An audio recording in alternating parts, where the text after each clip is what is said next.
Sitting on a small boulder jutting from the foot of the slope, Matt winced as he pulled his broad-brimmed hat lower against the mid-morning sun, partly to shield his eyes from the sun. There was another thing he did not want to see, though cuts and bruises reminded him, especially the arrow slash along his temple that the hat pressed against.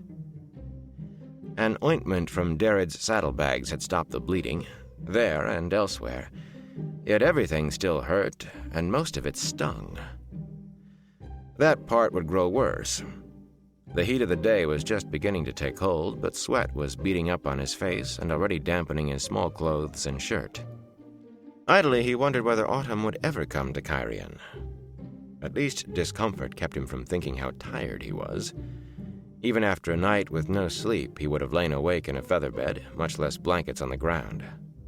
Not that he wanted to be anywhere near his tent in any case.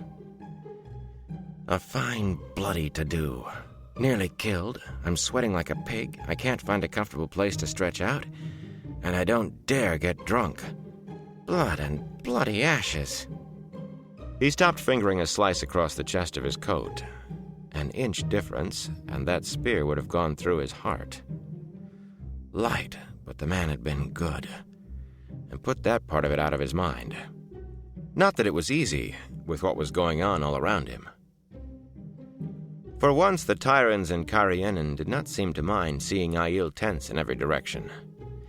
There were even Aiel right in the camp, and almost as miraculously, Tairens mingling with Cairhienin among the smoky cook fires. Not that anyone was eating.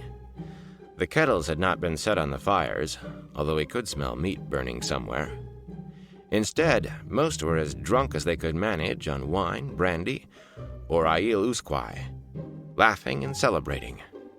Not far from where he sat, a dozen defenders of the stone, stripped to sweaty shirt sleeves, were dancing to the claps of 10 times as many watchers. In a line, with arms around each other's shoulders, they stepped so quickly that it was a wonder none of them tripped or kicked the man next to them.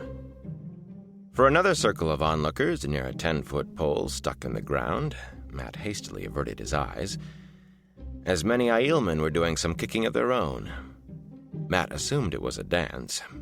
Another Aiel was playing the pipes for them. They leaped as high as they could, flung one foot even higher, then landed on that foot, and immediately leaped upward again, faster and faster, sometimes spinning like horizontal tops at the height of their leaps, or turning somersaults or backflips.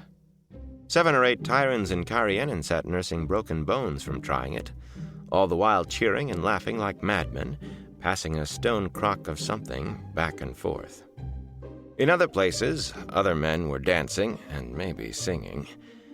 It was hard to say in the din.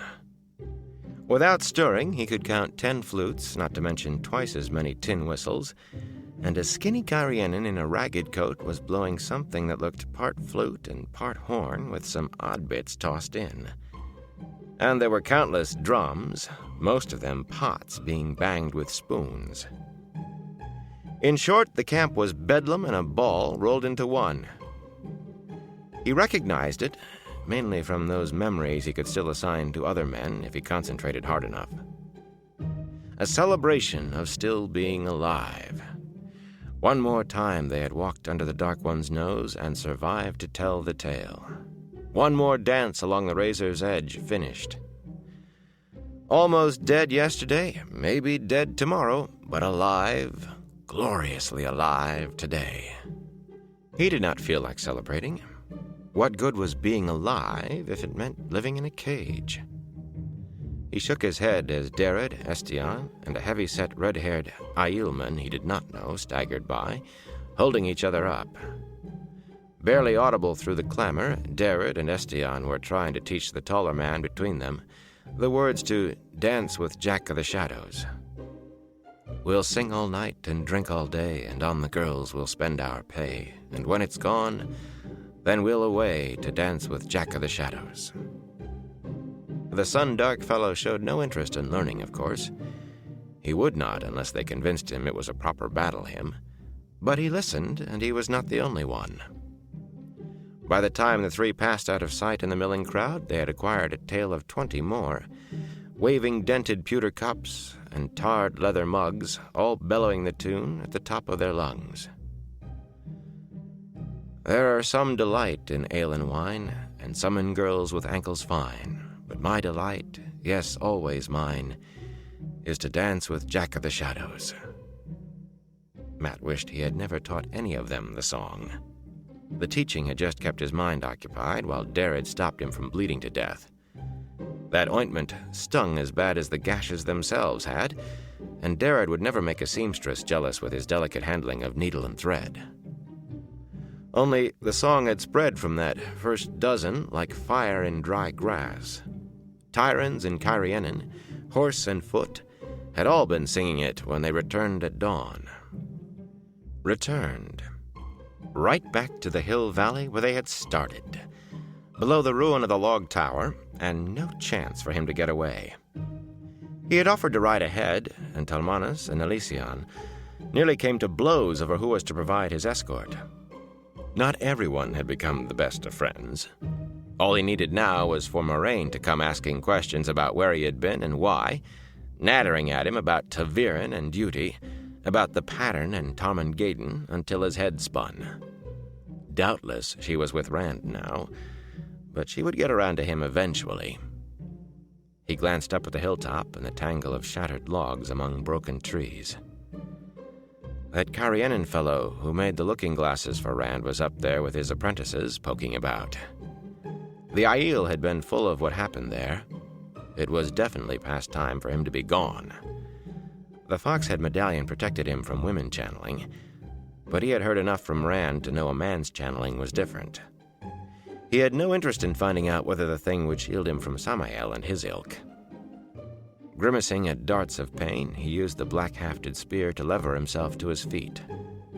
Around him, the celebration went on. If he drifted down to the picket lines now, he was not looking forward to saddling Pips. The hero should not sit without drinking. Startled, he jerked around, grunting at the stab of his wounds, to stare at Malindra. She had a large clay pitcher in one hand, not spears, and her face was not veiled, but her eyes seemed to be weighing him. "Now listen, Melindhra, I can explain everything." "What must be explained?" she asked, flinging her free arm around his shoulders. Even with the sudden jolt, he tried to stand straighter. He still was not used to having to look up at a woman. "I knew you would seek your own honor. The Cairhien casts a great shadow, but no man wishes to spend his life in the shade." Closing his mouth hurriedly, he managed a faint, "Of course." She was not going to try to kill him. "That's it exactly." In his relief, he took the pitcher from her, but his gulp turned into a sputter. It was the rawest double-distilled brandy he had ever tasted.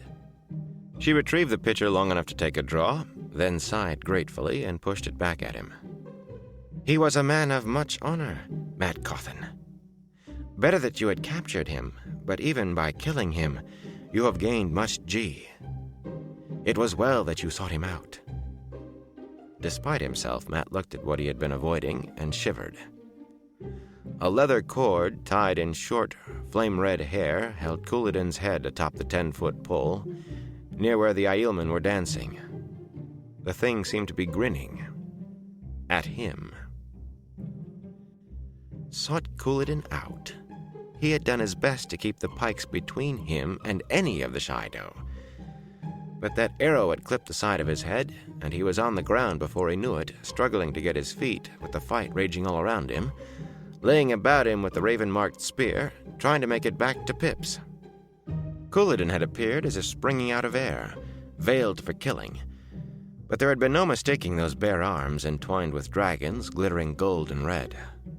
The man had been cutting a swath into the pikemen with his spears, shouting for Rand to show himself, shouting that he was the true Cairhien. Maybe he really believed it by then. Matt still did not know whether Couladin had recognized him, but it made no difference, not when the fellow decided to carve a hole through him to find Rand.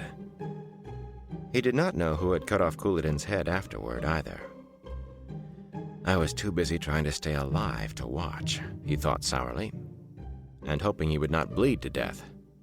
Back in the Two Rivers, he had been as fine a hand with a quarterstaff as anyone, and a quarterstaff was not so different from a spear. But Couladin must have been born with the things in his hands. Of course, that skill had not availed the man much in the end. Maybe I still have a little bit of luck. Please, light, let it show itself now. He was thinking of how to get rid of Malindra so he could saddle Pips, when Talmanes presented himself with a formal bow, hand to heart in the Cairhienin fashion. "Grace favor you, Matt." "And you," Matt said absently. She was not going to go because he asked. Asking would certainly put a fox in the hen yard. Maybe if he told her he wanted to take a ride.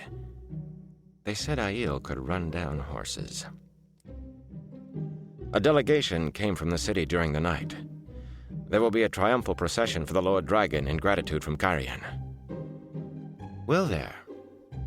She had to have duties of some sort. The maidens were always flocking around Rand. Maybe she would be called off for that. Glancing at her, though, he did not think he had better count on it. Her wide smile was proprietary. The delegation was from the High Lord Mylan, Nalesean said, joining them. His bow was just as correct, both hands sweeping wide but hasty. "It is he who offers the procession to the Lord Dragon. Lord Dobrain, Lord Marengil, and Lady Colaver, among others, also came to the Lord Dragon." Matt pulled his mind back to the moment. Each of the pair was trying to pretend the other of them did not exist, both looking right at him, with never the flicker of an eye toward each other. But their faces were as tight as their voices from the strain, their hands white-knuckled on sword hilts. It would be a cap to everything if they came to blows, and him likely still trying to hobble out of reach when one of them ran him through by accident. What does it matter who sent a delegation as long as Rand gets his procession? "It matters that you should ask him for our rightful place at the head," Talmanes said quickly. "You slew Couladin and earned us that place." Nalesean closed his mouth and scowled. Plainly, he had been about to say the same thing. "You two ask him," Matt said. "It's none of my affair." Melindra's hand tightened on the back of his neck, but he did not care. Moraine would surely not be far from Rand. He was not about to put his neck in a second noose, while still trying to think his way out of the first.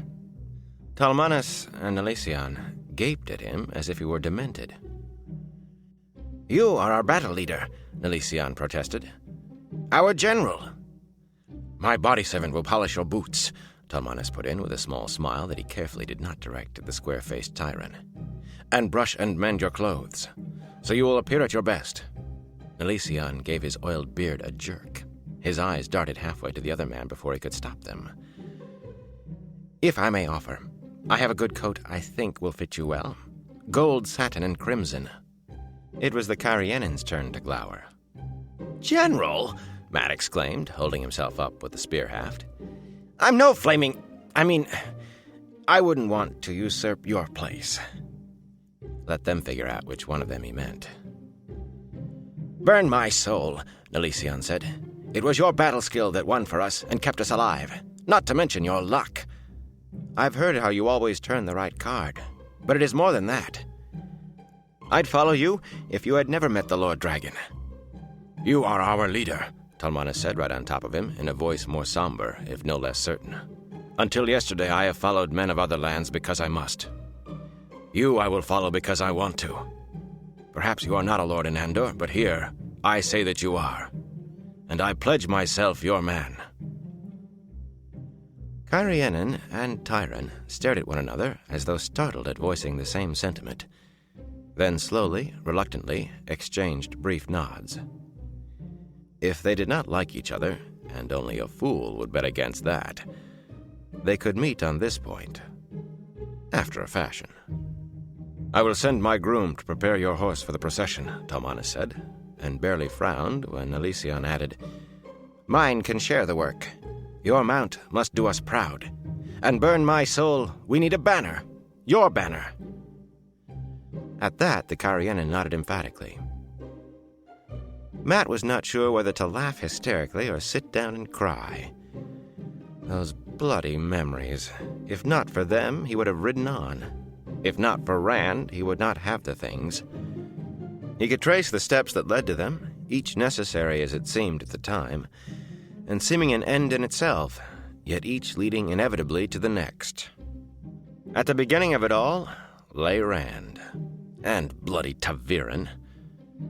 He could not understand why doing something that seemed absolutely necessary and as close to harmless as he could make it always seemed to lead him deeper into the mire.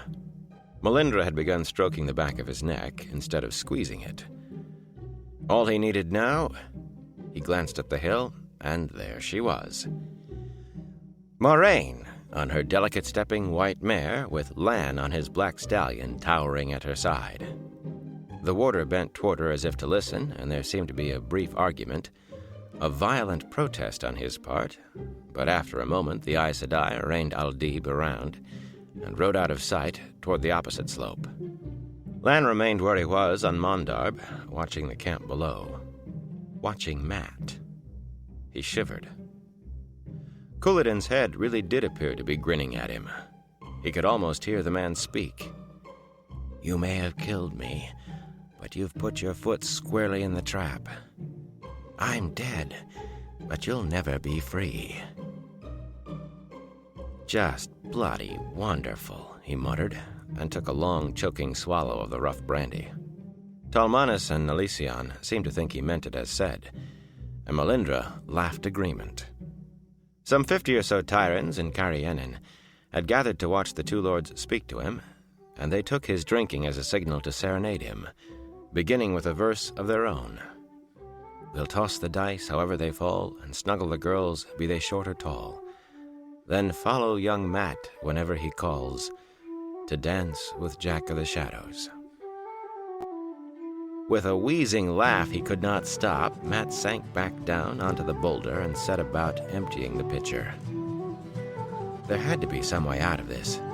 There just had to be. We'll drink the wine till cock is dry, and kiss the girls so they'll not cry, and toss the dice until we fly, then dance with Jack of the Shadows. We'll dance all night till the moon runs free, and dandle the lasses upon our knee, and then you'll ride along with me to dance with Jack of the Shadows.